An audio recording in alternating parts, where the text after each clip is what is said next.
এখন নদীত ওলাইছে কেৱল সোণ আৰু সোণ। নদীখনৰ নাম ফুৰাত নদী, য'ত ওলাইছে পাহাৰ সদৃশ সোণ। নদীখনত নাইকিয়া হ'বলৈ ধৰিছে পানী, বিশ্বনবী পানী প্ৰমাণিত হ'বলৈ গৈ আছে। বিশ্বনবী ৰাছুলুল্লাহ সাল্লাল্লাহু আলাইহি ৱাছাল্লামে 1400 বছৰ পূৰ্বে বাণীমতে কিয়ামতৰ আগত শুকাই যাব ফুৰাত নদী আৰু তাৰ পৰা সোণৰ পাহাৰ সৃষ্টি হ'ব।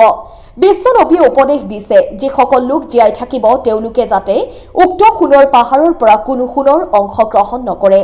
সতৰ্কবাণী কৰি থৈ গৈছে যে যেতিয়া ফুৰাত নদীৰ পানী শুকাই যাব আৰু তাত সোণৰ পাহাৰ ভাসি উঠিব, সেই সোণৰ লোভ যদি মানুহে কৰে তেতিয়াই কিয়ামত হ'ব।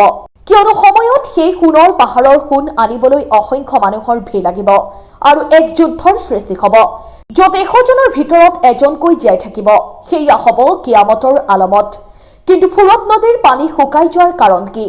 উল্লেখ্য যে ফুৰাত উৎপত্তি স্থল তুৰস্কৰ পৰা চিৰিয়াৰ মাজেৰে ইৰাকৰ দজলা নদীত গৈ শেষ হৈছে আৰু এই নদীৰ 90% পানীৰ উৎস হ'ল তুৰস্কৰ দুটা নদী।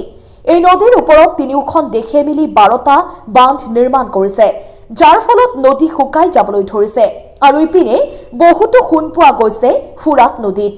ৰিভাৰ বিশেষজ্ঞসকলে কয় যে বিশ্ববাণী প্ৰমাণিত হ'বলৈ গৈ আছে। পৃথিৱী ধ্বংস হ'বলৈ আৰু বেছি দিন নাই। ভিডিঅ'টো যিমান পাৰে শ্বেয়াৰ কৰক আৰু কমেণ্টত আপোনাৰ মতামত জনাওক। নিউজ ডেস্ক ৰিপৰ্ট, বাতৰি লাইভ 24।